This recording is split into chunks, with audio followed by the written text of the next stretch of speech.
Bernard Lewis, bir Orta Doğu tarihçisinin notları, hiç kuşkusuz, Orta Doğu ve İslam tarihi konusunda yaşamış en önemli tarihçilerden biridir. Diğer tarihçilerden farklı olarak yaşadığı yüzyıla tanıklık etmekle kalmamış, bizzat bu tarihin içerisinde bir aktör olarak da bulunmuştur.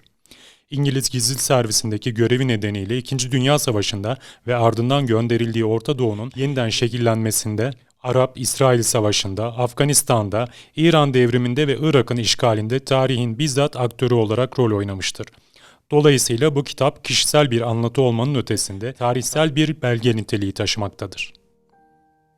Şimdi altını çizdiğim yerleri paylaşacağım sizlerle. Mesela, baroya davet edilmek için yerine getirilmesi gereken iki koşul vardı. İlki yüzyıllarca önceye dayanan eski bir geleneğe uygun olarak şartları taşımaktı. Bunun için 4 Inns of Court'tan ya da dava vekili cemiyetlerinden birisine bir öğrenci üye olarak kaydolmanız ve salonda akşam yemeği yemeniz gerekiyordu. Bir yılda 4 dönem vardı ve adayın 12 dönem boyunca bir dönemde üniversite diploması olanlar için en az 3, olmayanlar içinse 6 kere cemiyetin büyük salonunda yemek yemesi gerekiyordu. Yemekler 5 servisten oluşan, öncesinde sherry, sonrasında brandy, yemek sırasında ise 2 şarapla ıslatılan ve hepsi için 5 şilin ödediğiniz mükellef sofralardı.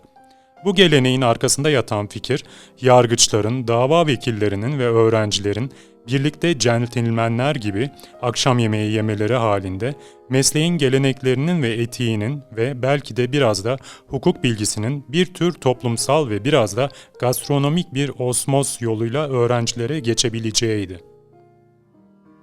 Bir hukuk öğrencisi olarak verdiğim kısa arada o zamana kadar hiç görmediğim, hatta bir daha da hiç görmeyeceğim 2 kelime öğrendim. Bunlar baratarya ve champerti idi.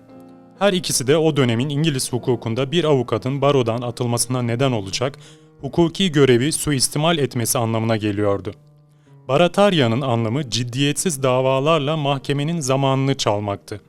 Champerti ise bir davayı eğer dava kaybedilirse herhangi bir bedeli alınmaması ama başarılı bir sonuç elde edilirse avukatın davayı kaybeden tarafından davacıya ödenecek paranın daha önceden üzerinde anlaşılmış bir yüzdesini alacağı hususunda bir anlaşma yaparak alması demekti. Bu hayli profesyonellik dışı bir davranış olarak görülüyordu ve barodan atılmakla sonuçlanabilirdi. Bernard Lewis'in ilk öğrendiği dil 17 yaşlarında İbranice, ondan sonra şöyle devam ediyor. Fransızca, Farsça ve Türkçe çalışmaya başlamış. Sonra da diğer diller Rusça, Arapça gelmiş. Paris'teki en sevdiğim hocalardan biri bir Türk olan Adnan Adıvar Bey'di. Yani Halide Edip Adıvar'ın eşi. Adnan Adıvar sürgündeyken Paris'te hocalık yapmış. Öğrencilerinden biri de Bernard Lewis'miş. Arthur Jeffrey'nin 1937 tarihli kitabı Materials for the History of the Text of the Quran, The Old Codex, yani Kur'an metninin tarihi için materyaller, eski el yazmaları başlığını taşıyordu. Jeffrey kısa bir süre içinde kitabının suçlanması ve El-Eser Üniversitesi ve camisinin en önde gelen Müslüman dini otoritelerinden birinin emriyle halkın önünde yakılması karşısında dehşete düştü. Yaptığı şeyin en dindar Hristiyan ve Yahudilerin eski ahit ve yeni ahit metinleri üzerinde yaptıklarından hiçbir farkı olmadığına dikkat çekti. Fakat aldığı cevap, "Ama bu farklı, Kur'an İncil'e benzemez, Kur'an Allah'ın kelamıdır" şeklinde oldu. Hristiyanlar ve Yahudiler için İncil farklı zamanlarda ve farklı mekanlarda yazılan, ilahi olarak ilham alınmış ama çoğunlukla insanlar tarafından yazılmış bir dizi kitaptan oluşur. Tercüme açık bir şekilde yasaklanmıştır.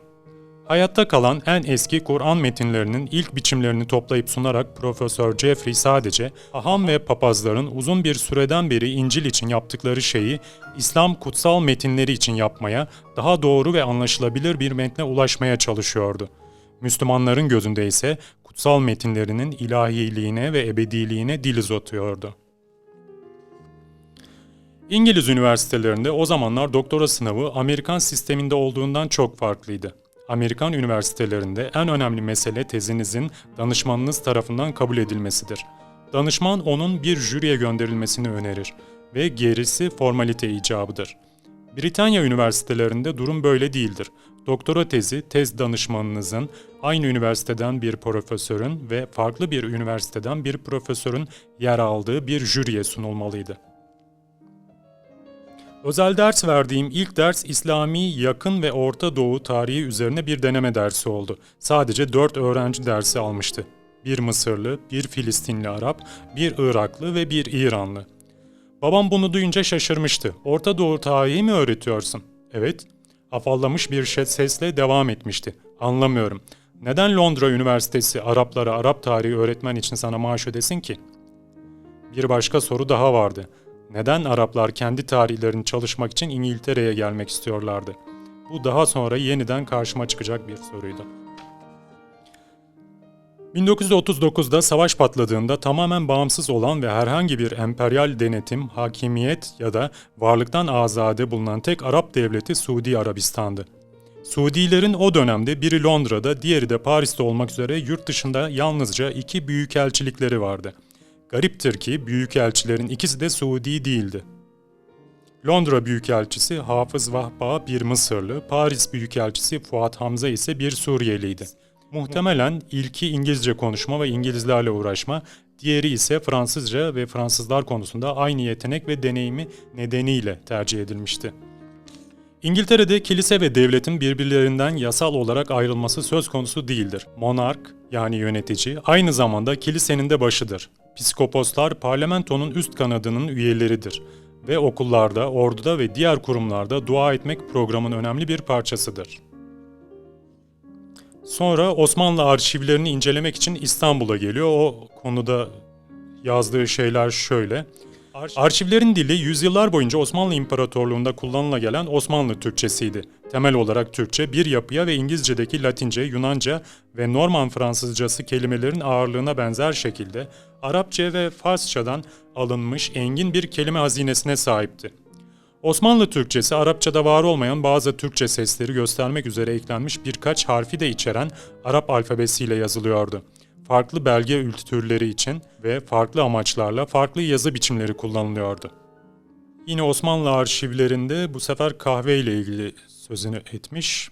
Kahveye dair ilk belgelere Etiyopya'dan Yemen'e ihraç edildiğini işittiğimiz 15. yüzyıl başlarında rastlarız.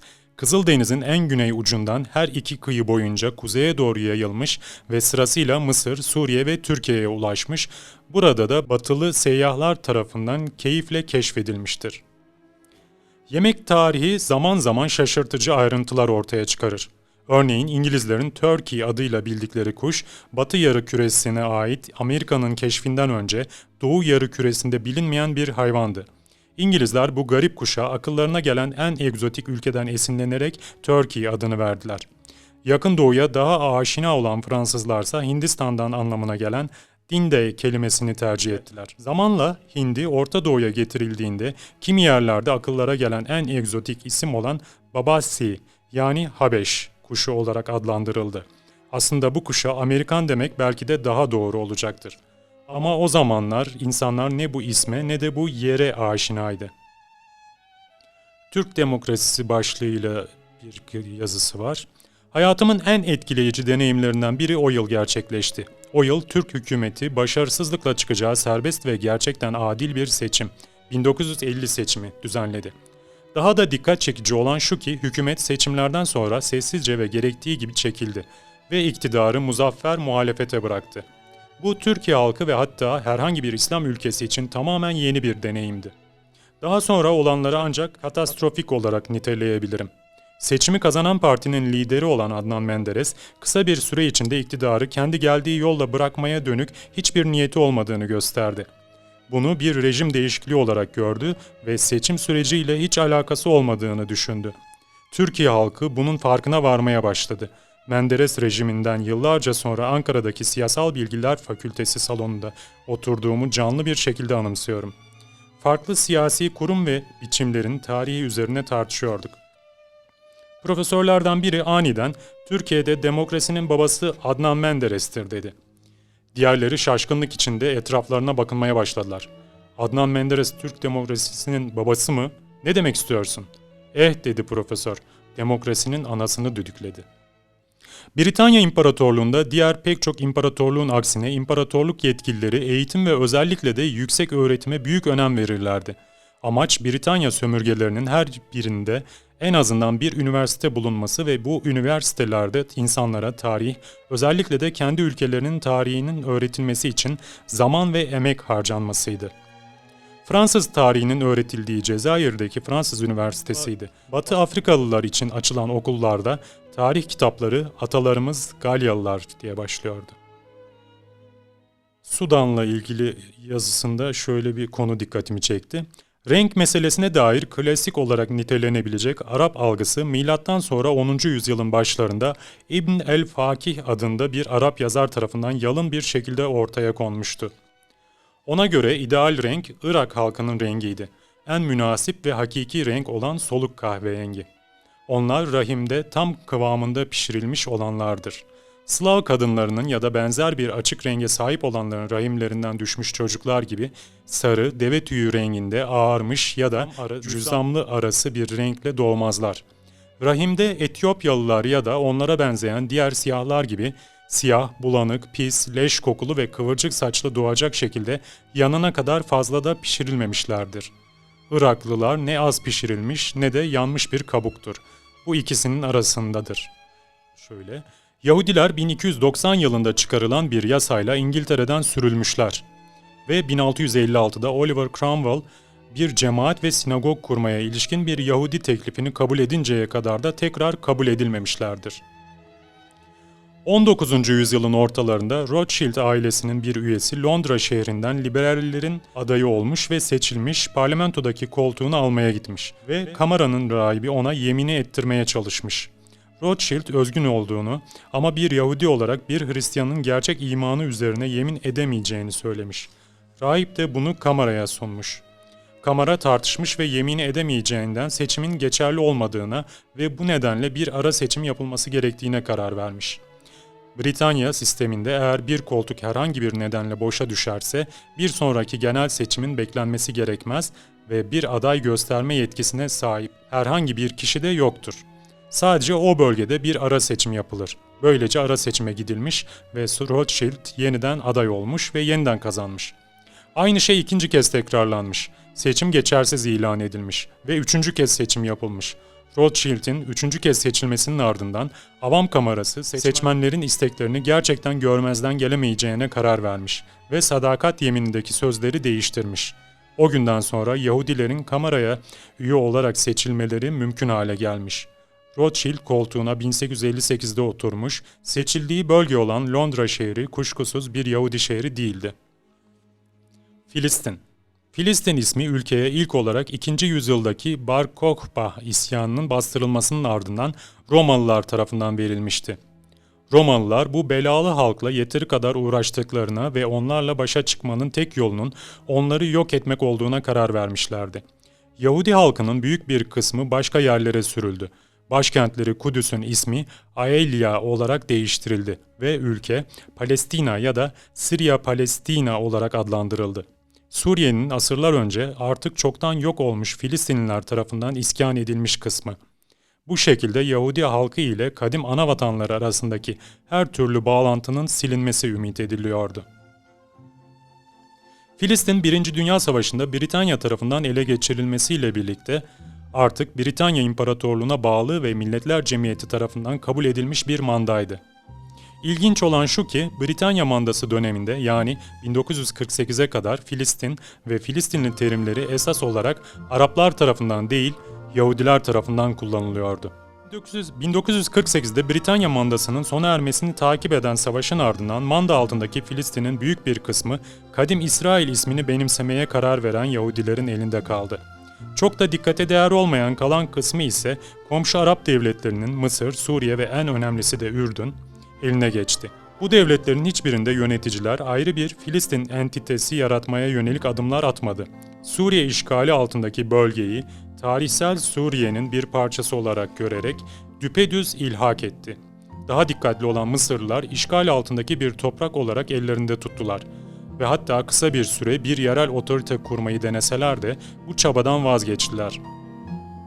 En önemlisi ise Ürdünlülerin yönetimleri altındaki bütün bölgeyi ilhak ederek Ürdün Krallığı'nın bir parçası olduğunu ilan etmeleri ve Yahudiler dışında kalan tüm sakinlere Ürdün vatandaşlığı vermeleriydi. Daha sonraki savaşlarda İsrailler bu toprakları ele geçirip işgal ettiklerinde Ürdünlüler iddialarından vazgeçtiler ve o zaman tarihte ilk defa bu bölgede ayrıksı bir Arap ulusal entitesi nosyonu gelişmeye başladı.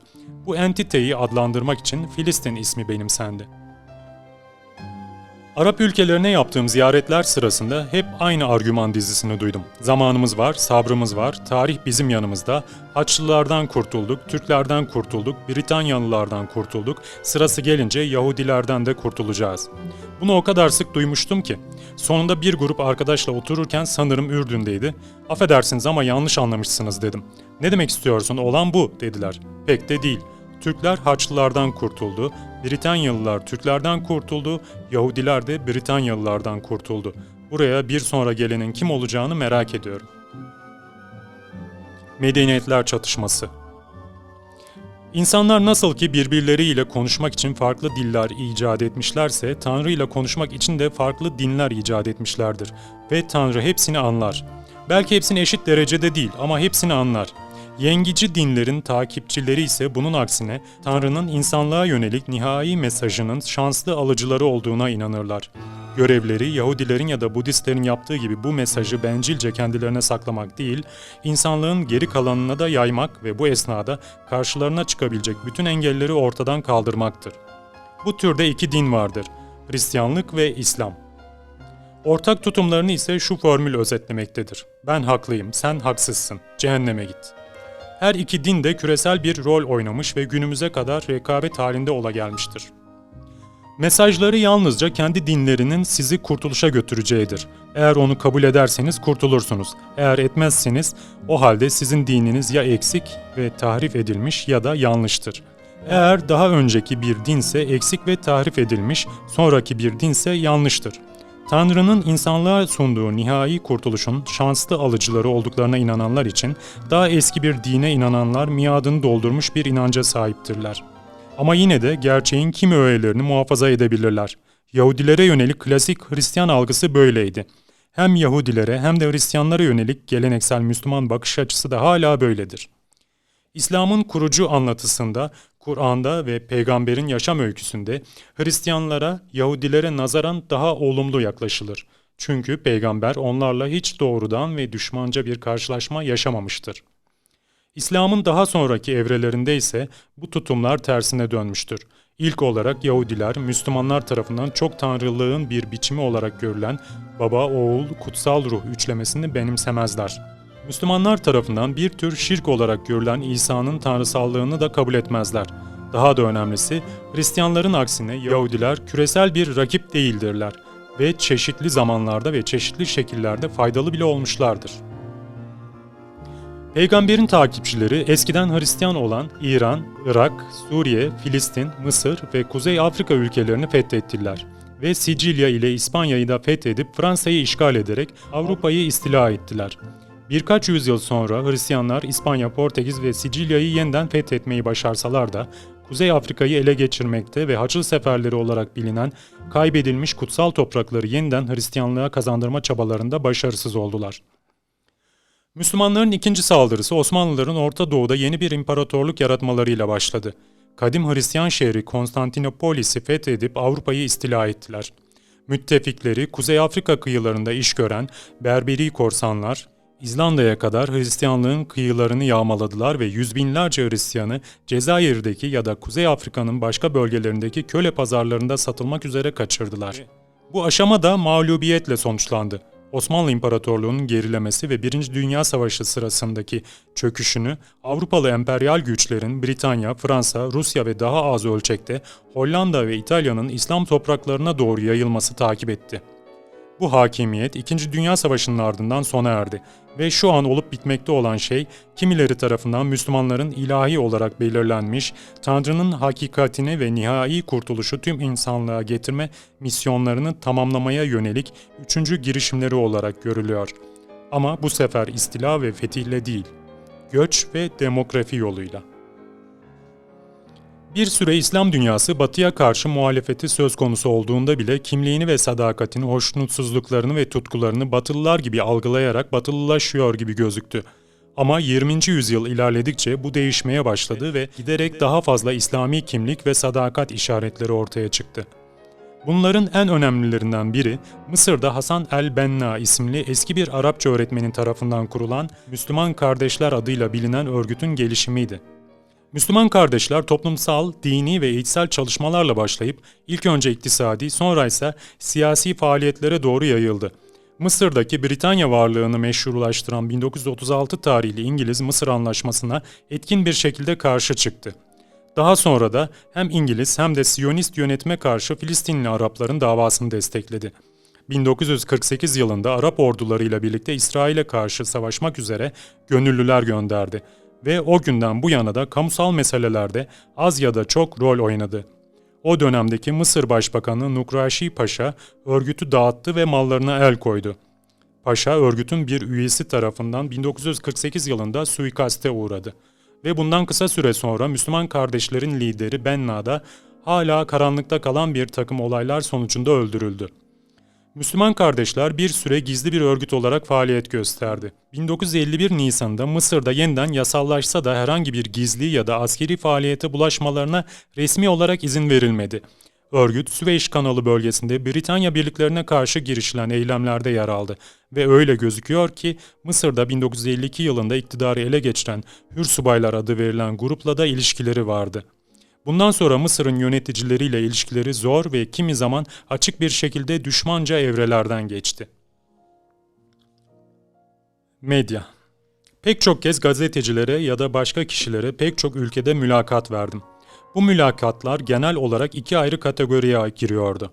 İlkinde mülakatı yapacak kişi önceden hazırlanmış bir soru listesiyle gelir, sizin cevaplarınızı dinleyebilir de dinleyemeyebilir de. Hangisinin olduğunu gösterecek açık bir kanıt bulamazsınız. Cevabınız bittiğinde ya da bölündüğünde mülakatı yapan kişi anlattığınız şeyin neresinde olduğunuza bakmadan ikinci sorusuna geçer. Takip etmek yoktur. Diğer mülakat türünde ki buna çok daha nadir rastlanır, mülakatı yapan kişi sizi gerçekten dinler. Aslında gelirken elinde yalnızca bir çerçeve ve bir ilk soru vardır. Sözlerinizi bitirene kadar söylemeniz gereken şeylere kurak verir ve sonra sizin ilk soruya verdiğiniz cevaptan yola çıkarak bir ikinci soru sorar. Aynı şekilde üçüncü sorusu da bu ikincisine verdiğiniz cevaptan doğar. Alman bir gazeteciye mülakat vermiş ve göçe, din değiştirmeye ve demografiye bağlı olarak artan Müslüman nüfusa dikkat çekerek eğer bu hızı kesilmeden devam ederse muhtemelen 21. yüzyılın sonunda Avrupa'nın çoğunluk olarak Müslüman bir nüfusa sahip olacağını belirtmiştim.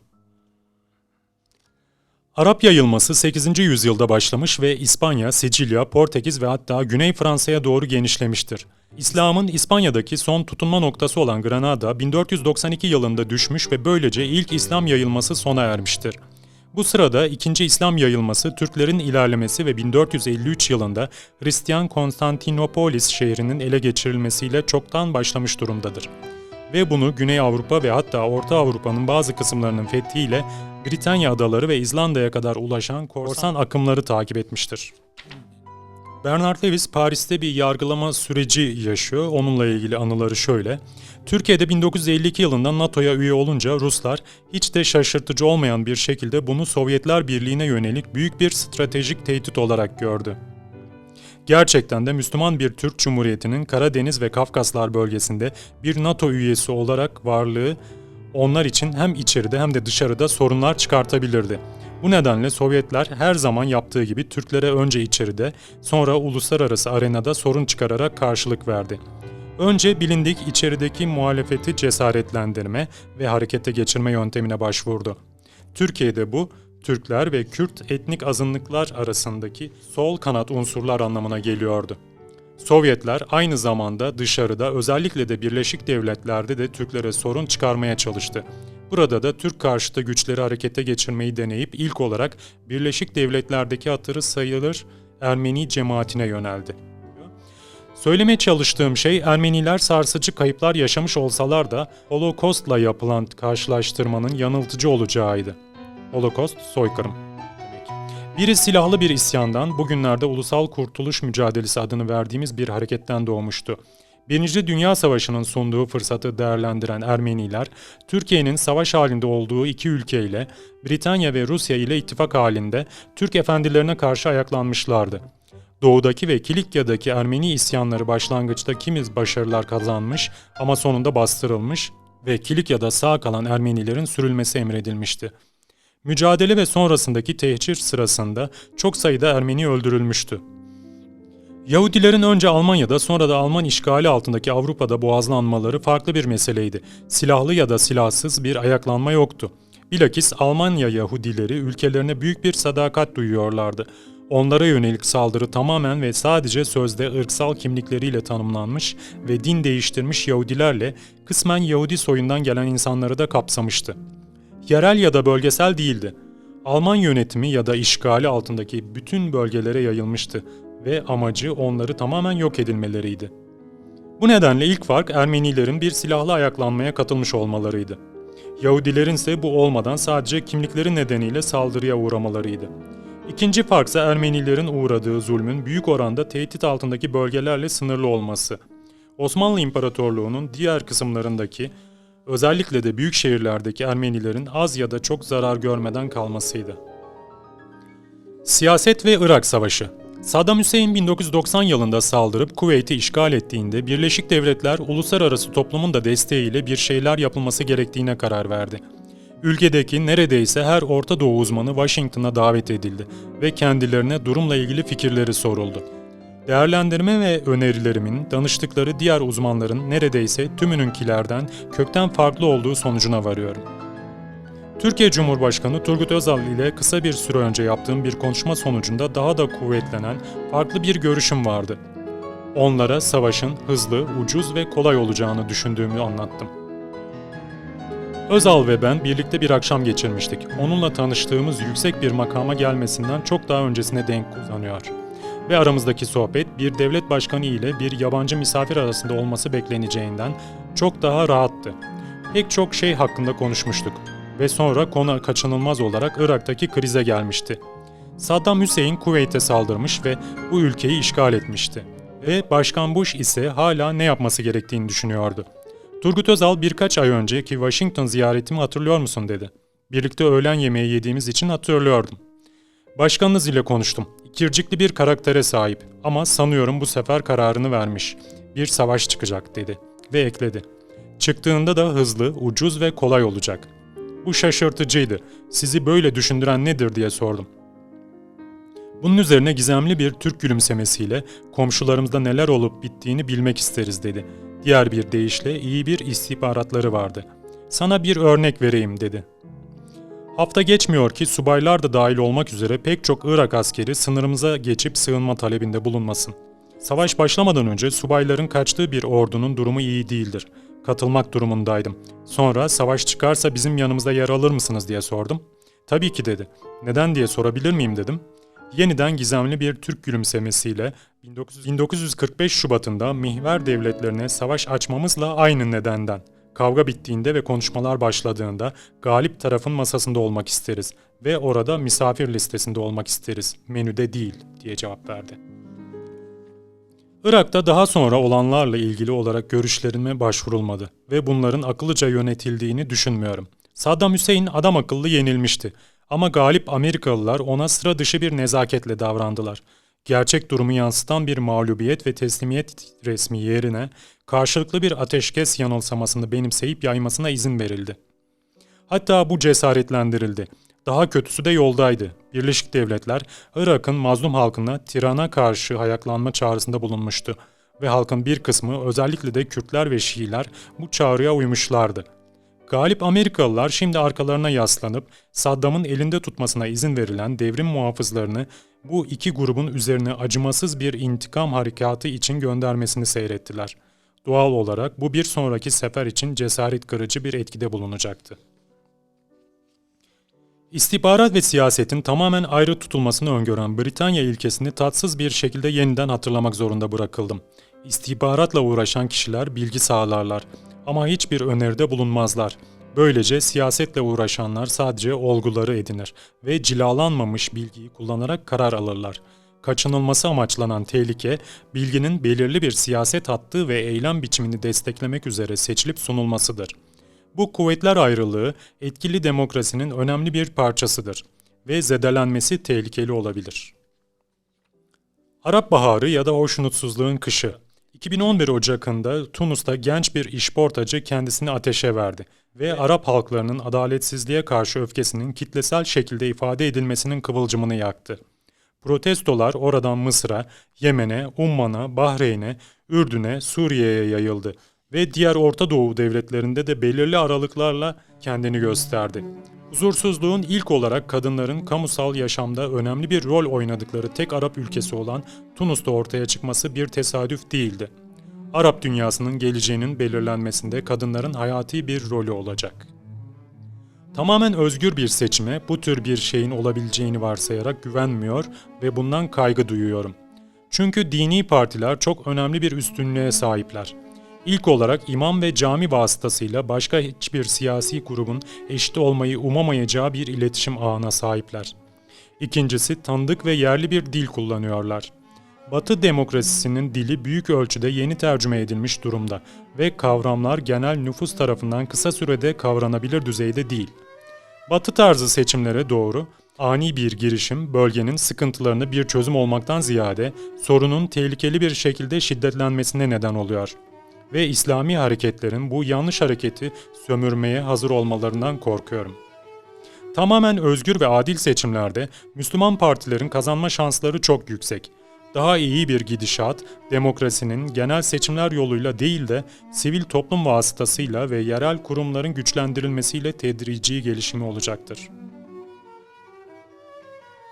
Orta Doğu'daki öfke ve hınç evrensel ve sağlam temellere sahip. Altında bir dizi etmen yatıyor. İlk olarak herkesin görebileceği bir etmen var. Modern iletişim sayesinde kendi durumlarıyla dünyanın diğer bölgelerindeki durum arasındaki açıya dönük geliştirdikleri büyük farkındalık. Demek istiyorum ki sefil bir fakirlik içinde bulunduğunuzu bilmek zaten yeterince kötü. Ama etrafınızdaki herkes sizin kadar sefilce fakir olmadığında bu tahammül edilemez bir hal alıyor. Diğer bir şey ise bunun cinsel veçesi. Müslüman dünyada batı tarzı gelip geçici cinsel ilişkinin var olmadığını hatırlayın. Normal testosteron seviyelerine sahip ama ceplerinde genel eve gitmeye ya da başlık parası ödemeye yetecek parası olmadan büyüyen muazzam sayıda genç erkek var. Bu cennetteki hurilerin cazibesine kapılan, onun için bir tek onlar ulaşılabilir. Bir intihar bombacısına ya da bastırılamaz bir hayal kırıklığına neden olabilir. Müslüman kardeşler çok tehlikeli bir radikal İslami hareket.